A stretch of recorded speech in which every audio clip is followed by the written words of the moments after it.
मैं सभी पत्रकारों का स्वागत करते हुए जो प्रेस नोट दी है उसके दो चीजों को मैं आप लोगों से गौर करना चाहूंगा। एक जो है वो एग्जीक्यूटिव ऑर्डर 14329, ये जो एग्जीक्यूटिव ऑर्डर है, ये ऑर्डर जो है यूएस प्रेसिडेंट जो बाइडेन ने 8 मार्च 2022 को इशू किया था। इस ऑर्डर की जो गिस्ट है वो पेज नंबर 2 पर है, मैं पढ़ के बताता हूं। Executive Order 14329 was issued on August 25. This order imposes 25% additional duty tariff on Indian goods. The US urged that by buying Russian oil, India has indirectly undermined the emergency declared in EO 14066. अब ये जो order 14066 जो है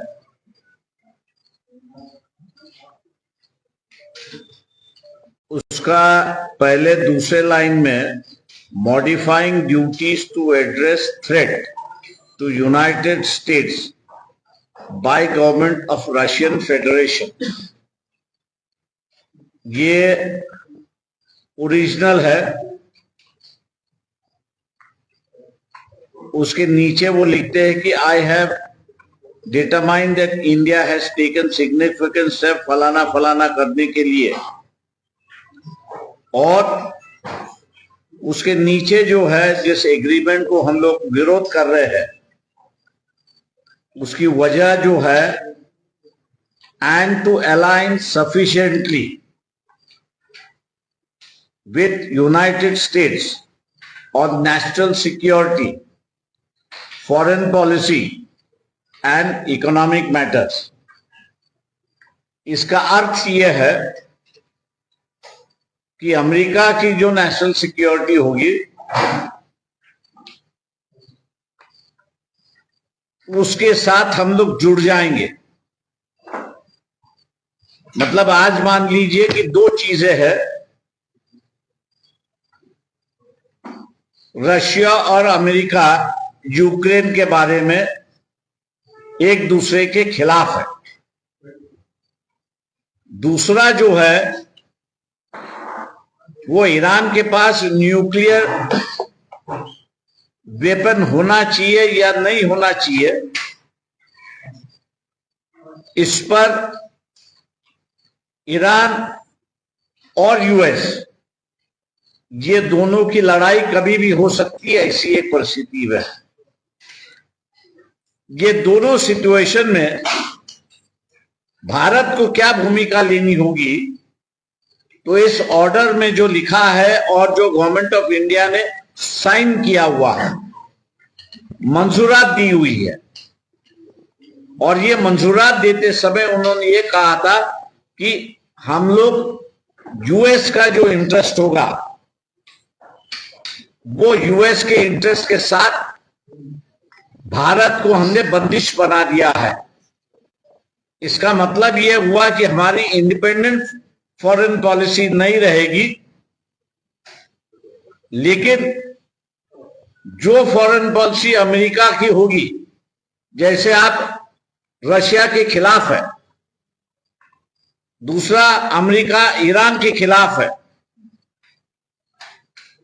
कुछ महीनों में हम लोग ने देखा है कि भारत ने भी अपनी पॉलिसी ऐसी बनाई कि जो रशिया से संबंध तोड़ने से सस्ता क्रूड ऑयल हमको रशिया से मिलता था, वो सस्ता क्रूड ऑयल हम लोग ने लेना बंद कर दिया है, और दूसरी तरफ ईरान के साथ में भी हम लोग जो तेल खरीदते थे वो ईरान से भी हम लोग तेल खरीद नहीं रहे, ऐसी एक परिस्थिति है। इसका मैंने जैसे कहा कि सॉवरेनिटी जो है, देश की सॉवरेनिटी जो है, इंडिपेंडेंस जो है, वो इंडिपेंडेंस अमेरिका के पास भारतीय जनता पार्टी आरएसएस की सरकार ने गिरवी रखा। वो सिर्फ फॉरेन पॉलिसी के ऊपर नहीं है, लेकिन इकोनॉमिक मैटर्स पे भी है, आर्थिक व्यवहार पे भी है। और इसलिए अंदर के पन्नों को आप देखेंगे, थर्ड पेज पे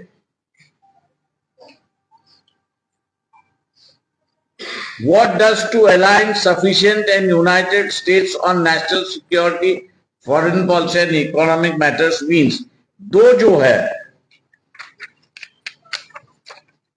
गैट के मुताबिक ये दोनों ऑर्डर निकलने के पहले भारत से जितना भी गुड्स एक्सपोर्ट होता था अमेरिका को, उस पर सिर्फ 2.5% ड्यूटी टैरिफ लगती थी। लेकिन जो एग्रीमेंट भारत सरकार ने यूएस के साथ में किया है ट्रेड में, उसमें उन्होंने कहा है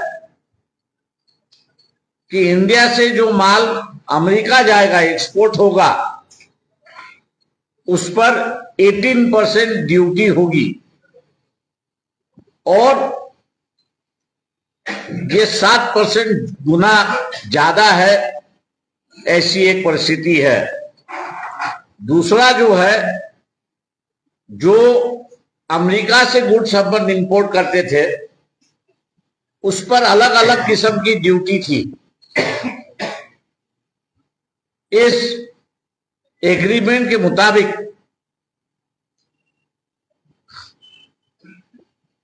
ये इंपोर्ट ड्यूटी जो है वो जीरो कर दी है, या कहेंगे duty free access to American goods को हम लोग ने दे दिया, ऐसी एक परिस्थिति है। अब ये इकोनॉमिक सेक्टर ओपन होने की वजह से एग्रीकल्चर सेक्टर भी ओपन हो चुका है। मैं दुर्भाग्य ये कहूंगा, यहां की जितनी भी राजनीतिक दल है, पता नहीं दो व्यक्ति से क्यों डरते हैं।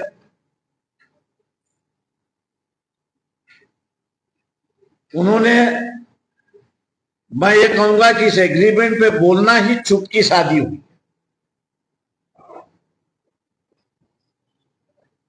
एग्रीकल्चर पे ही बोल रहे हैं।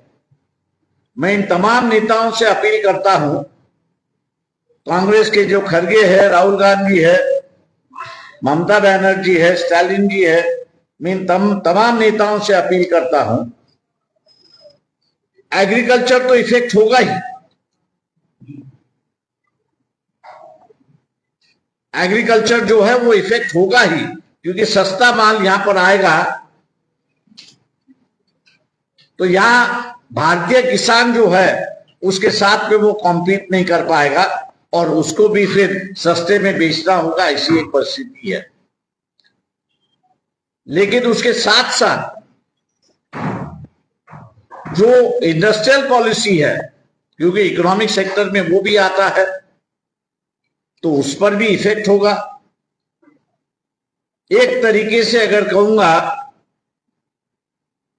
ठीक, ट्रम्प की एक घोषणा थी कि कनाडा को वो 51 स्टेट बनाएगा, लेकिन इस एग्रीमेंट से यह दिखाई देता है कि ट्रम्प कनाडा को 51 स्टेट तो नहीं बना पाया, लेकिन भारत को जो है उसने यूएस का 51 स्टेट बना दिया है, क्योंकि अगर वर्डिंग्स हम लोग देखें उसकी,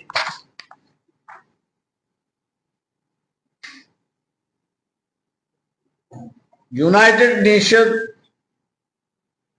shall monitor the energy choice of India and take significant step to address national issue and sufficiently align with United Nations. मतलब जो इंडिपेंडेंस थी उसको उन्होंने खत्म कर दिया, ऐसी एक परिस्थिति है। और इसलिए तमाम दलों से मैं अपील कर रहा हूं कि यह गंभीर परिस्थिति है। ऐसे किस्म के एग्रीमेंट कभी हुए नहीं। बायलैटरल एग्रीमेंट हुआ है, लेकिन बायलैटरल एग्रीमेंट में हम लोग ने पार्लियामेंट के अधिकार को खो दिया है। स्क्रूटनाइज करने का या नई पॉलिसी रखने का जो पावर्स पार्लियामेंट के पास था, उसको हम लोग ने खो दिया है। और इस एग्रीमेंट के मुताबिक जो है, वो अब सभी डिसीजन जो है वो अमेरिकन गवर्नमेंट और उसके दूत लेंगे। और इसलिए आपने देखा होगा कि बीच में एक न्यूज आई थी, एक 3-4 दिन पहले न्यूज आई थी कि सिंदूर का ऑपरेशन जहां से हुआ वो इलेक्टेड मेंबर्स ऑफ पार्लियामेंट जो है उनके लिए भी खुला नहीं है, वो भी एंट्री नहीं कर सकते हैं, उनको पास भी नहीं मिलता है। जो गिने चुने हैं उनको ही उसमें एंट्री है। लेकिन पिछले 3-4 दिनों में वहां पर जो सेटअप था, वो पूरा सेटअप अमेरिका के जो दूत थे उनको बताया गया।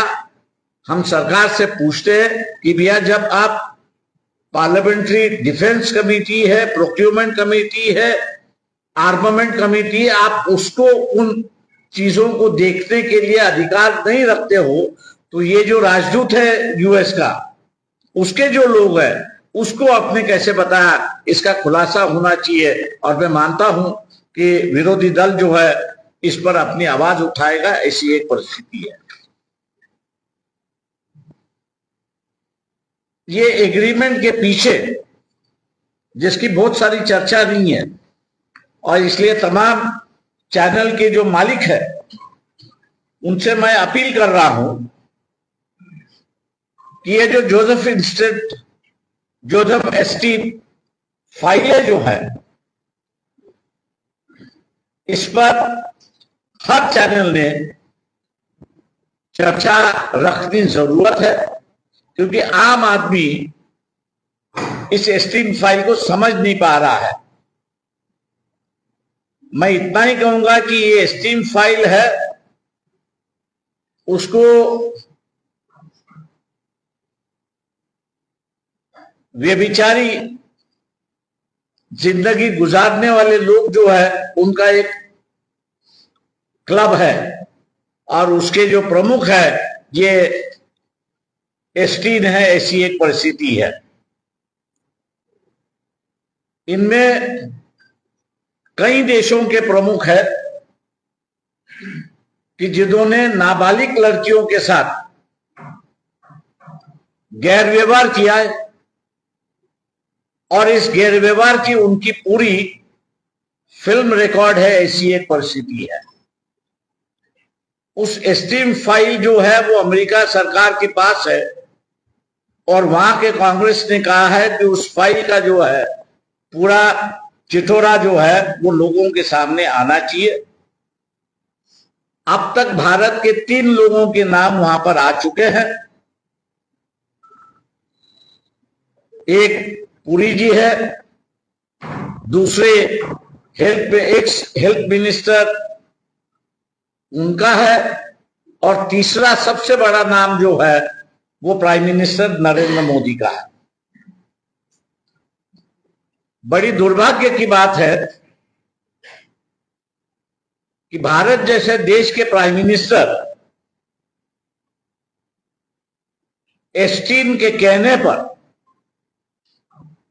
इजराइल के प्राइम मिनिस्टर ट्रंप और दूसरे लोगों के सामने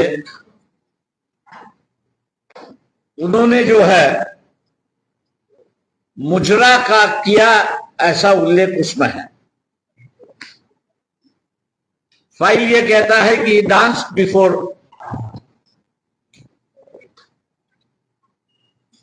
द ऑडियंस। आप इस ऑडियंस में जो है, और इसलिए दुनिया भर में नरेंद्र मोदी की छवि जो है, जो $5 ट्रिलियन इंडियन इकोनॉमी की बात करते थे, वो मुद्रा मोदी से मुजरा मोदी हो गई, ऐसी एक परिस्थिति है। ये देश के लिए बहुत खतरनाक है, ऐसा मैं मान के चलता हूं। ये जो एग्रीमेंट मैंने जिसका जिक्र किया आपके सामने, मोहन भागवत आरएसएस के प्रमुख है, उनसे डिमांड करता हूं, क्या ये जो एग्रीमेंट हुआ है उसकी वजह ये स्टीन फाइल में प्राइम मिनिस्टर नरेंद्र मोदी का नाम आया है, उसकी वजह से आपने जो देश की सॉवरेनिटी जो है वो यूएस के साथ, यूएस को गिरवी रखी है? इतना ही नहीं है, तो जिस राफेल के बारे में अटकलें आई है, और वो ये है कि उसका जो सोर्स कोड है वो फ्रांस सरकार देने के लिए तैयार है, और इसलिए सिंदूर के युद्ध में जो भारत के हवाई जहाज गिराए गए, उसमें राफेल भी शामिल है। कल या परसों के बयान में ट्रंप ने दोबारा कहा कि 11 फाइटर जेट्स को है वो गिराया गया। अब कितने पाकिस्तान के हैं, कितने भारत के हैं, ये दिखाई नहीं दे। लेकिन ये जो गिरे हुए हैं राफेल, उसकी वजह मैं आपसे बताऊं, रडार पर आने वाली एनिमीज जो दिखाई देती है, इसकी रेंज कम थी। अगर वो सोर्स कोड अगर मिलता तो रडार की जो है क्षमता बढ़ जाती, और आने वाले जो एनिमी एयरक्राफ्ट है उस रडार पर दिखते और शायद वो अपने आप को बचा लेते, ऐसी एक परिस्थिति। हम सरकार से ये पूछ रहे हैं कि भी आपने 114 राफेल का जो समझौता किया, ये राफेल के समझौते में भी कहीं ना कहीं तो भी हमको स्टीम फाइल की झलक आ रही है, और उसकी वजह यह है कि फ्रांस नाटो की तरफ से, जो अमेरिका भी उसका है, नाटो की तरफ से अमेरिका के साथ इंटरनल लड़ाई कर रहा कि यूरोप को आप घसीट रहे हो अपने फॉरेन पॉलिसी में, और यूरोप को जो है हम घसीटने नहीं देंगे, ये उनका स्टैंड था। और आज दिखाई दे रहा है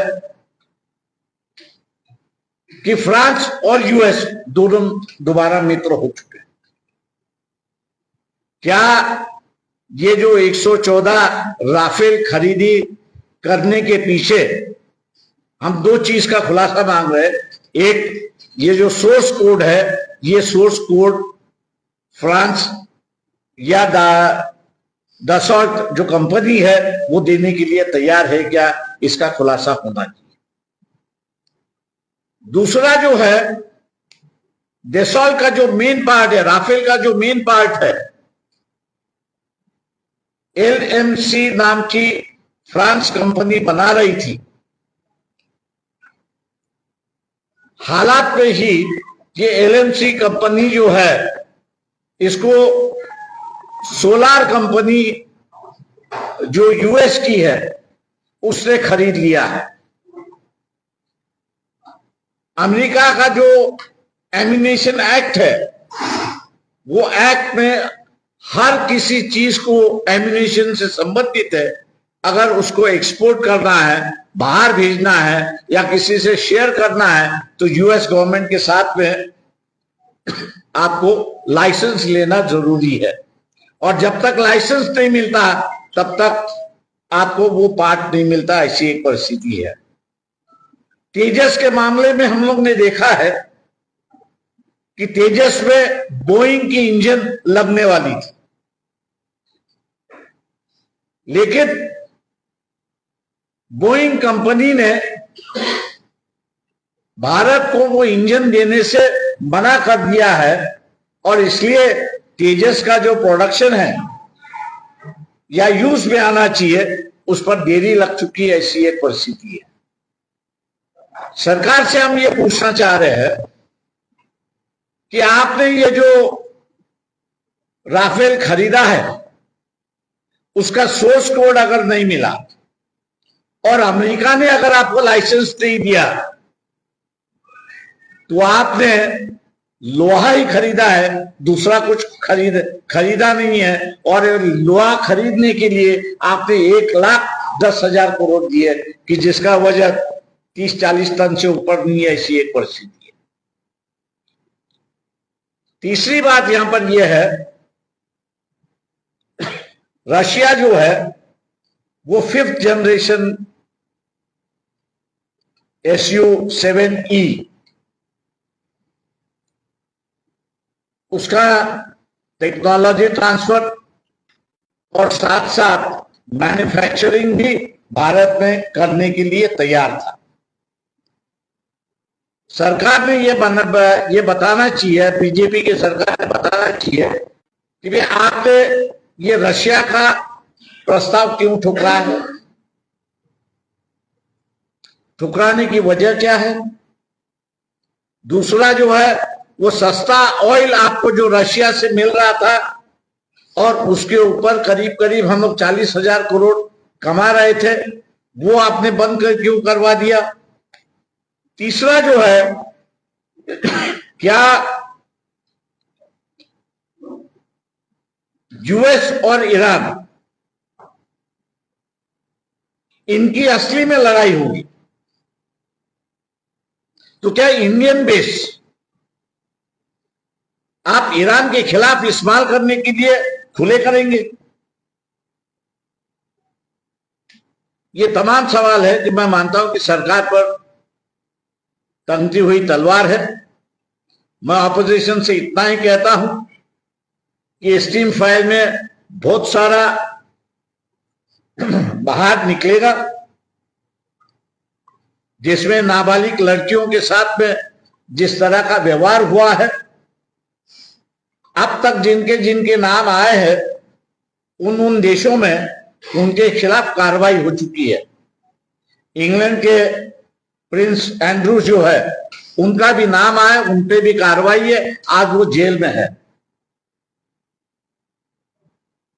हम ये पूछते हैं कि भैया बीजेपी के प्रधानमंत्री और इस मंत्रियों के नाम आए, इनको अरेस्ट क्यों नहीं किया, उनसे पूछताछ क्यों नहीं हुई कि भैया ये जो नाबालिग लड़कियों के साथ में जो व्यवहार हुआ, दुर्भाग्य हो गया, उनको मरवाया गया और उनके जो शरीर के कुछ अंग है उसका सेवन भी किया गया, ऐसा जो उल्लेख आ रहा है उन फाइलों में, आप इन पर कार्रवाई क्यों नहीं करते।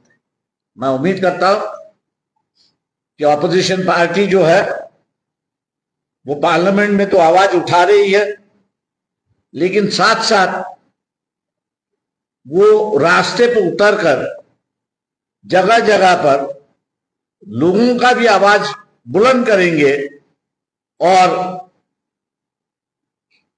इस देश का मुद्रा प्राइम मिनिस्टर जो है, जो मुजरा प्राइम मिनिस्टर बन चुका है, उसका इस्तीफा मांगे। वंचित बहुजन अघाड़ी की बंबई यूनिट ने 2 मार्च को बंबई में आंदोलन रखा है और उसमें मेन डिमांड ये है कि 2 तारीख मेन डिमांड यही है कि प्राइम मिनिस्टर अपने पद से इस्तीफा दे और उन पर कानूनी कार्रवाई जो है वो होना शुरुआत होनी चाहिए। ऑपोजिशन इसमें ज्वाइन होगी ऐसा मैं उम्मीद करता हूं। आप अभी पूछिए।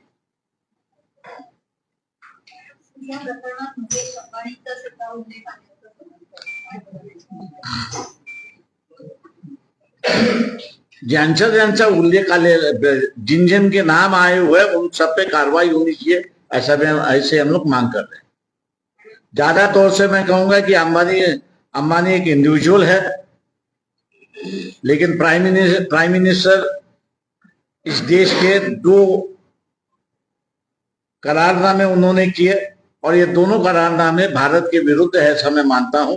और इसलिए आम जनता ने, क्योंकि टीवी और आप लोगों के मालिक कितना बताएंगे इस पर मुझे संदेह है, सोशल मीडिया पे काफी है। मैं आम जनता से कहूंगा कि आप लोगों को समझने के लिए सोशल मीडिया पर काफी बड़ी चीजें अवेलेबल है। आप उससे ये करके जगह जगह मैं समझता हूं कि भारत की जो आजादी है अगर उसको बरकरार रखना है तो ये सरकार और प्राइम मिनिस्टर दोनों जाने चाहिए ऐसा मैं कहूंगा। प्रकाश जी, आप बहुत ज्यादा शब्दशः लिटरली अर्थ ले रहे हैं, ऐसा नहीं लगता क्या?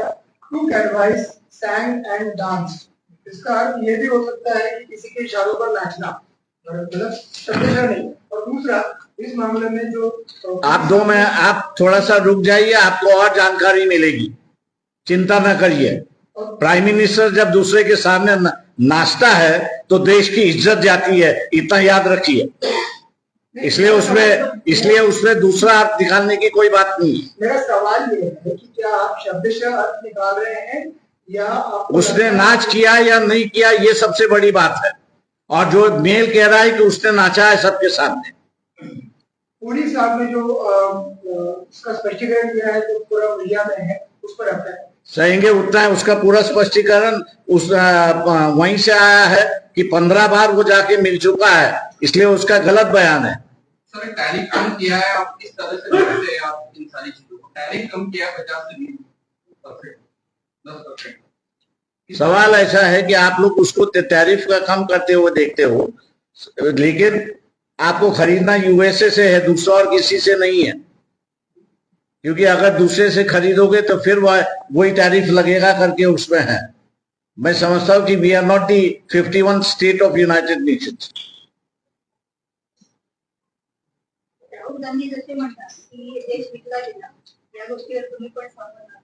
पूर्ण तुम्हाला मी दाखवलं त्याच्यामधले 2 करारनामे दाखवले की ज्याच्यामध्ये देश विकल्या गेलेला आहे। 2 करारनामे सामने है कि जिससे जो है देश बिक चुका है, ये बात है। आपने आपकी डिसीजन मेकिंग कैपेसिटी भी खोई हुई है। आप रशिया का ऑयल नहीं खरीद सकते जो सस्ता है।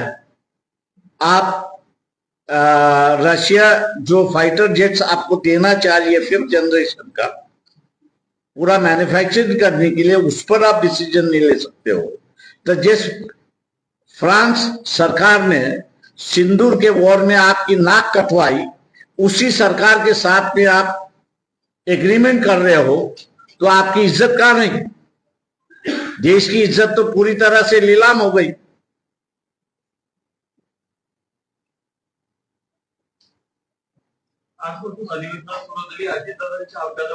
Thank you, no questions. Sir आपण म्हणाले की आपण सुरुवातीला एक उल्लेख केला की काँग्रेस विरोधी पक्ष मल्लिकार्जुन खरगे यांनी सगळ्यांचे नाव घेतले आणि म्हणजे आपल्याला काय वाटतं ते ज्या तीव्रतेने किंवा आक्रमकपणे समोर यायला हवे होते ती आक्रमकता दिसत नाही, मग कृषी कराराबद्दलच ते बोलत, या सगळ्या गोष्टीबद्दल बोलत नाही असं आपल्याला म्हणायचंय। मैं वही कह रहा हूं कि भैया कृषि के बारे में जो कह रहे हैं वो बात सही है, लेकिन उसके साथ साथ आपका इकोनॉमिक सॉवरेनिटी जो है वो खत्म हो चुकी है। आपकी पॉलिटिकल सॉवरेनिटी को आपने गिरवी रख चुका है। क्योंकि मैंने जैसे कहा कि आप ईरान और यूएस का वॉर होता है तो अपने से कोई मतलब नहीं है, लेकिन अगर रिफ्यूलिंग अगर आप उनको देते हो, लैंडिंग की परमिशन उनको देते हो, तो आपकी इंडिपेंडेंस कहां रही? आप उनके एक हिस्सेदार बन गए, तो आपकी फॉरेन पॉलिसी भी गिरवी रख दी है आपने। तो ये सब तमाम चीजें को पार्लियामेंट में उठाना जरूरी है, मैं नहीं कहता हूं, लेकिन आम लोगों को भी आगाह करना जरूरत है और इसलिए मास मूवमेंट इस पर चलनी चाहिए। हर पॉलिटिकल पार्टी ने मास मूवमेंट लेनी चाहिए और ये समझाना चाहिए कि वह आरएसएस और बीजेपी ने देश की स्वतंत्रता को नीलाम कर चुके हैं और गिरवी रख चुके हैं। तुम्ही आणखी एक मोठा आरोप केला की कॅनडाऐवजी भारतच अमेरिकेचा 51वा राज्य बनला, म्हणजे आरोप गंभीर आहे, म्हणजे भारताचं स्वातंत्र्य हिरावला गेला असं म्हणायचं आहे। खत्म हो चुका है। मैं इतना ही कहूंगा कि आपके पास अगर कल ईरान और अमेरिका की लड़ाई होती है और उसमें अगर हम लोग रिफ्यूलिंग की भी अगर मांग मान लेते हैं या उनके हवाई जहाज पार्किंग के लिए भी हम लोग अगर मांग कर लेते हैं तो आपकी इंडिपेंडेंट पॉलिसी है ही नहीं। जैसे चिब्बर जो भारतीय पैसे से बनाया गया था ईरान में पोर्ट, अमेरिका ने जैसे कहा कि आपको ईरान के साथ संबंध तोड़ना है तो आपने इस पोर्ट को भी छोड़ दिया है। मतलब जो आपके मैनेजमेंट में था, आपके पैसे से बना हुआ था, ईरान ने आपको दे दिया, अमेरिका ने कहा आपको उस पोर्ट को छोड़ दिया आपने। कहां आपकी इंडिपेंडेंस रही है? और ये स्टीन फाइल में जितने भी आए हुए हैं उसका ये नतीजा है। मैं कहूंगा आप ये कहना चाहते हैं कि भारत के प्रधानमंत्री ब्लैकमेलिंग होते जा रहे हैं। आप नहीं पूछोगे, मैं कहूंगा 2 मार्चचं जे आंदोलन राहणार आहे सहभागी होण्याचे आवाहन सभी को मैं ऐलान कर रहा हूं, न्योता दे रहा हूं कि सभी जन उसमें शामिल होनी चाहिए।